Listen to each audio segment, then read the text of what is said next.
자, 2013년 1월의 두 번째, 아니 벌써 세 번째 일요일이 되었습니다. 내일은 마틴 루터 킹 주니어 데이라고 하죠. 그래서 학교 쉽니다. 유콘도 쉬나요? 네? 예. 유콘도 쉬고.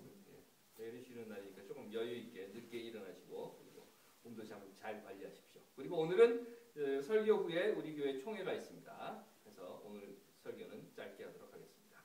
이렇게 이야기하면 꼭 길어집니다. 자, 2013년 세 번째 일요일입니다. 요나라고 하는 사람이 있어요. 성서에 나오는 사람인데 여러분들 많이 들어보신 이야기입니다.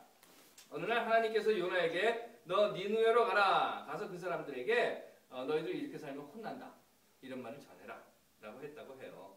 그러면서 만약 너희들이 계속 이대로 살면 40일 이후에는 내가 니네 싹 다 쓸어버린다. 다 없애버린다. 이렇게 이야기를 해라. 라고 했다는 겁니다. 그랬더니 요나가요. 하나님이 말하는 대로 니느웨로 가기가 싫어서 다른 데로 가요. 배를 타고 도망을 갑니다. 배를 타고 도망을 가니까 하나님이 그 배 앞에 풍랑을 막 일으켰다고 해요. 사람들이 다 죽게 생겨서 와 죽는다 그랬더니 요나가 하는 말이 나 때문에 그래 그랬다는 거예요. 그래서는 사람들 보고 나를 바다에 던져라. 그래서는 사람들이 붙잡아다가 요나를 바다에 쿵 하고 던졌어요. 좀 심청전하고 비슷하긴 하지만 여하튼 바다로 쿵 던지니까 하나님이 이미 준비해 놓았던 바다 밑에서 준비해 놓았던 잠수함이라고 안 나오고요. 큰 물고기라고 해요. 큰 물고기 뱃속에 탁 잡혀 먹혔답니다.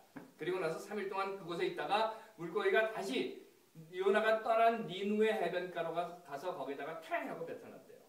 그래서 어쩔 수 없이 요나가 니느웨에 들어가서는 사람들한테 이렇게 이야기했답니다. 니네들 이대로 살면 혼난다. 앞으로 40일 후에는 하나님이 니네 다 쓸어버릴 거야. 그랬다는 거예요. 그러자 그 니느웨 사람들이 무슨 마음이 들었는지 하나님 말을 딱 듣고 아 정말 우리가 이렇게 살면 다 망해 죽겠구나. 그리고 회개를 하고 걸음을 돌렸답니다. 그래서 그 사람들이 다 죽지 않고 살아났대요. 정신 차리고 회개해서 니느웨 사람들을 살려줬다 하는 이런 이야기입니다. 물론 이 이야기의 핵심은요 에필로그에 나와요. 그 에필로그에서 뭐 이런저런 이야기가 있었고 마지막으로 하나님이 그 요나에게 한 이야기가 바로 이거예요. 요나가 하나님이 니느웨 사람들을 살려준 것을 보고 꿍시렁꿍시렁 거리고 있으니까 이 큰 성읍 니느웨는 좌우를 분별하지 못하는 자가 12만 명이요 가축도 많이 있나니 내가 어찌 아끼지 아니하겠느냐라고 말했다라고 끝을 맺습니다. 이게 요나서입니다. 물론 요나서는 창작물이죠. 진짜 있었던 건 아닙니다. 혹시 또 그 요나서를 읽고 나신 다음에 와 내가 바다에 빠지면 물고기가 와서 나를 살려주겠다 이러고 바다에 빠지지 마십시오. 이거는 창작물입니다. 그리고 이 요나서는요 배경이 있어요. 역사적 배경을 가지고 있는 겁니다. 그것은요 요나는 유대인이죠. 니느웨라고 하는 곳은 아시리아의 수도예요. 아시리아는 유대인들에게 있어서는 아주 철천지 원수 같은 나라입니다. 아시리아인 수도 니느웨에 가서 아시리아 사람들을 살려라 라고 하는 겁니다. 이스라엘은 아시리아에 의해서 점령당해서 나라가 망했어요. 간단히 한국 역사에 비교해보면 이런 거죠. 한민족이 일제 침략을 당해서 나라와 민족을 잃었습니다. 땅과 백성을 잃은 사람들이 만주로 시베리아로 유리방황하는 그런 상황이에요. 그 상황에서 하나님께서 제게 이렇게 이야기를 하십니다. 야, 너 일본의 수도 도쿄에 가서 이렇게 전해라. 너네들이 그렇게 살면 침략 전쟁을 당장 그만두지 않으면 40일 후에는 내가 니네 나라를 몽땅 다 쓸어버리겠다고 전해라. 하지만 지금 당장이라도 멈추고 회개하면 살려준다고 전해라.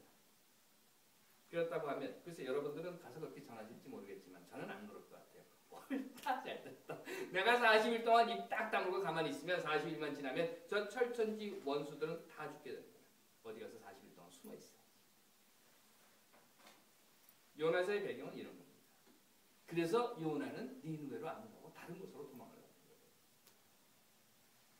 이 요나서에 대한 해석은 전통적이고 보수적인 측면에서 보면 이런 겁니다. 사람은 하나님의 명령을 거역할 수 없다. 만약 사람이 하나님의 명령을 거역하면 어떻게 해서라도 하나님은 그 사람을 붙잡아다가 하나님의 일을 하게 만든다라고 하는 겁니다.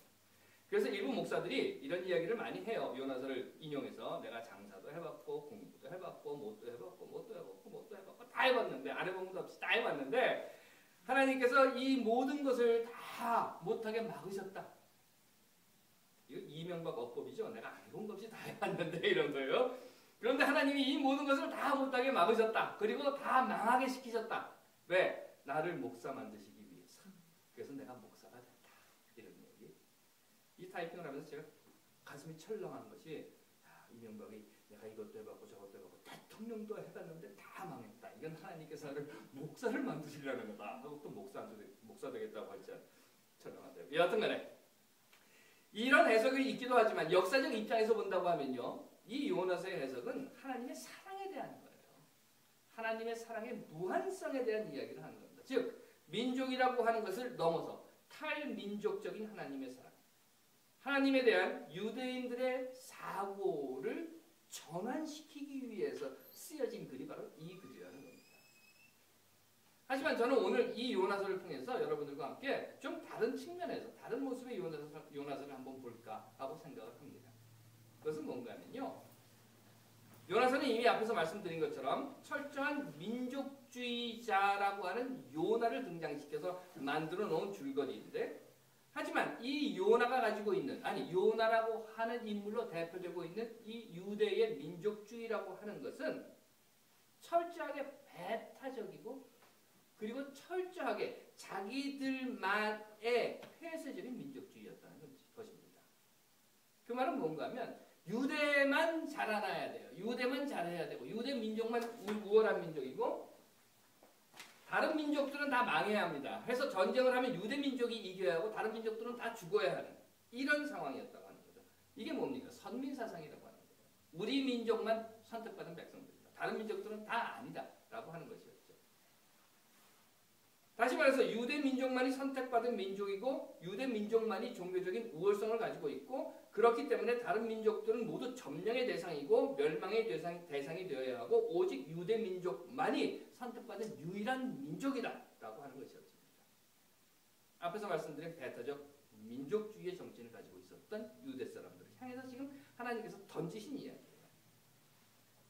그런데 이 배타적 민족주의라고 하는 것이요, 어떤 면에서 보면 유대 민족에게 있어서는 강점이 될 수도 있었을 겁니다. 결속력을 가지기 위한. 하지만 더 큰 시각에 하나님의 사랑이라고 하는 시각에서 본다고 하면 유대 민족들이 가지고 있었던 배타적, 폐쇄적 민족주의라고 하는 것은 결국 그 민족에게 있어서는 약점이었고 그 약점은 보완되지 못할 때 악점이 되고 말았다는 겁니다.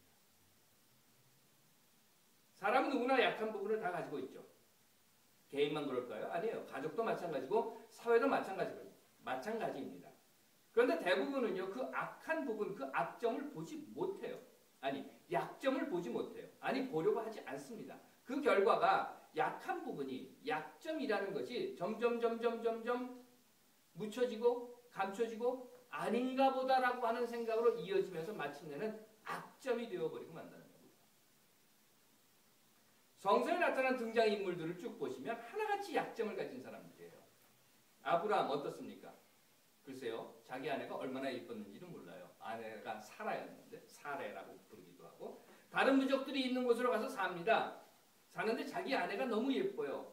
그래서 내가 이 여인을 내 아내라고 하면, 내 부인이라고 하면 다른 부족들이 나를 죽이고 아내를 뺏어갈 것이다 라고 하는 두려움에 빠집니다. 해서는 그 아내를 소개를 할 때 누이라고 소개를 해버리고 말아요. 두려움이라고 하는 약점을 가지고 있었던 사람이 아브라함입니다. 야곱은 어떤 사람입니까? 야곱은 자기 살기 위해서 온갖 음모와 배신을 생활의 철학으로 삼았던 사람이에요. 형도 속이고 삼촌도 속이고 하여튼 뭐든지 다 사기를 쳐가지고 자기 것으로 만들었던 사람. 사기꾼이라는 약점을 가지고 있는 사람이 바로 야곱이었습니다. 모세는 어땠죠? 다혈질. 하나님이 내려준 10계명까지도 그냥 확 집어던지고 깨버리잖아요. 이 사람이 모세예요.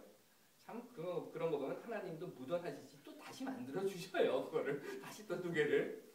여하튼 간에 내부 결속과 권력 유지를 위해서는 동족이라 하더라도 반대편은 다 죽여버렸던 사람이 바로 모세입니다. 다윗은 어땠고 솔로몬은 어땠어요? 말로 다 못합니다. 이런 사람들이었어요. 수없이 약점을 가지고 있었던 사람들입니다.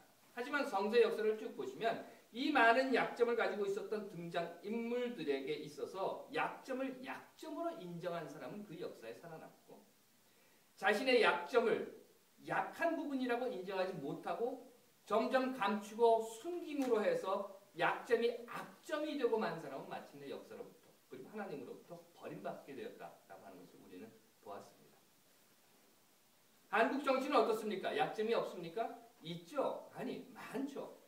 그것이 지난 대선에 나타난 일부분일 겁니다. 그런데 그 약점을 약점으로 인정하고 보완하거나 치료하려는 생각을 하지 않았을 때 결국 그 약점은 악점으로 드러나고 마는 겁니다.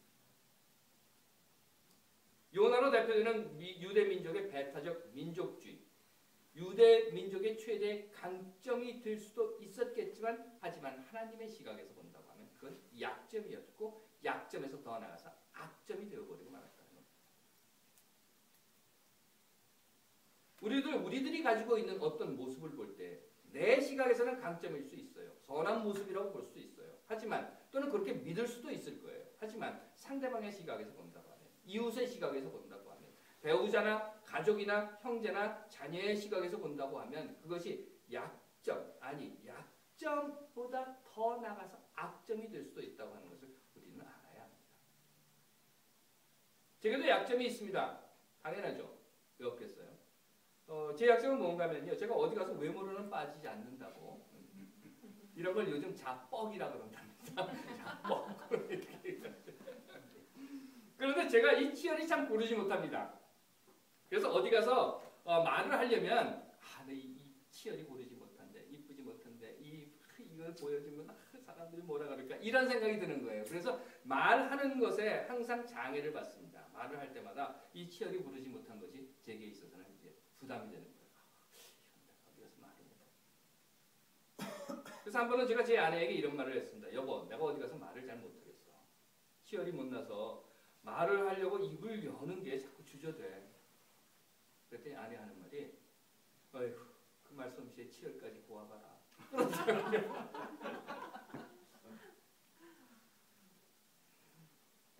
전 치열이 못난 약점이 있어요. 그래서 어디 가서든 치열이 못났다라고 하는 것이 아니라 어디 가서든 말을 할 때 조심해야 되겠다 라고 하는 생각을 합니다. 치열 조심이 아니라 말 조심. 난 성격이 확 이렇게 끓는 약점이 있어요. 그러면 한 번, 두 번, 세 번 꿀꺽꿀꺽 삼켜야 합니다. 문제는 네 번째 터져서 그렇지만 나는 운전할 때 앞을 잘 안 봅니다. 그래서 사람들이 항상 그래요. 왜 운전을 할 때 앞을 안 보고 운전을 하냐. 근데 제 입장에서는요. 특히나 여기 유콘을 이렇게 지나갈 때 뭐 한 25마일 정도로 가니까 천천히 가기도 하고 유콘을 이렇게 지나갈 때 여름철에 봄 같을 때 신입생들 들어오고 나면 얼마나 예쁩니까? 여학생들. 그러니까 운전을 하고 가면서 아이고 쟤도 참 예쁘다. 얘도 참 예쁘다 그래요. 여기 남성 동지 여러분들 안 그러시나요? 저만 그러나요? 근데 저는 뭐라고 생각하는가 하면 저는 그걸 강점이라고 생각을 해요. 왜냐하면 아름다움을 볼 수 있는 눈을 가졌다. 버스 회사의 입장에서 보면 그건 약점이죠. 저건 스쿨버스 운전하는 놈이 맨날 옆에 가서 보고 있다. 제 아내 입장에서 보면 뭐라고 할까요? 저걸 뒤통수를 그냥 한 대 갈겨주고 싶지 않을까요? 악점이 될 거란 말이죠. 자기가 강점이라고 생각하는 것보다 넓은 시각에서 타인의 시각에서, 사회의 시각에서, 세상의 시각에서, 그리고 하나님의 시각에서 나의 모습을 보지 못한다고 하면 아마 우리는 내가 지금 어디에 서 있는지, 내가 무슨 생각을 하고 있는지, 무슨 삶을 살고 있는지조차도 모르게 될 겁니다. 약점을 약점으로 인정하고 고치고 보완할 기회를 잃어버리게 되면 결국 약점은 악점이 되고 하나님 앞에 그리고 역사 앞에 버림받게 되고 마는 것입니다. 요나사는 오늘 우리에게 이 이야기를 전해주고 있습니다. 유대 민족, 너희들의 편협한 배타적 민족주의가 너희 민족이 가진 약점이다. 그걸 고쳐라. 너희들의 편협한 배타적 민족주의를 하나님의 기준, 하나님의 시각에서 봐라. 지금 이렇게 말하고 있는 겁니다. 물론 유대 민족은 요나서를 통해서 들려주는 하나님의 음성을 듣지 못했어요. 그리고 그 결과 오늘까지도 2000여 년이 지난 오늘까지도 이 요나서가 쓰여진 것이 주전 한 4세기경이라고 하니까요. 2000여 년이 지난 오늘까지 이 순간까지도 유대 민족은 민족 전쟁에 휩싸여 있습니다. 하지만 사실은 남의 말을 할 때가 아니에요. 이 이야기를 유대 민족들에게 한다고 하면 그들이 우리에게 이렇게 이야기할 겁니다. 한민족 너나 잘하세요. 우리 민족도 돌아봅시다. 하나님께서 사랑하시는 여러분, 저는 뭐 거대한 이 민족주의 이런 것까지는 이야기하지 않겠습니다. 다만 지금 우리 삶이라도 돌아봐야 한다고 생각합니다. 내게는 어떤 약점이 있는가? 그리고 그 약점이 지금 악점으로 성장되고 있는 것은 아닌가? 아니, 내게 강점이라고 생각하고 믿고 우기며 살고 있는 삶의 모습이 가족에게, 이웃에게, 세상에게, 그리고 하나님 앞에서 정말 옳은 것일까? 오히려 악점은 아닐까? 하나님께서 사랑하시는 여러분, 우리 모두는 약한 것을 가지고 삽니다. 다만 그 약한 것이 악한 것이 되지 않도록 늘 우리의 삶의 자리에서 넓은 시각으로, 깊은 시각으로 이웃과 하나님의 시각에 비추어서 우리의 삶을 돌아봐야 하겠습니다. 기도합시다. 하나님, 우리를 하나님의 시각에서 돌아보게 하옵소서. 아멘.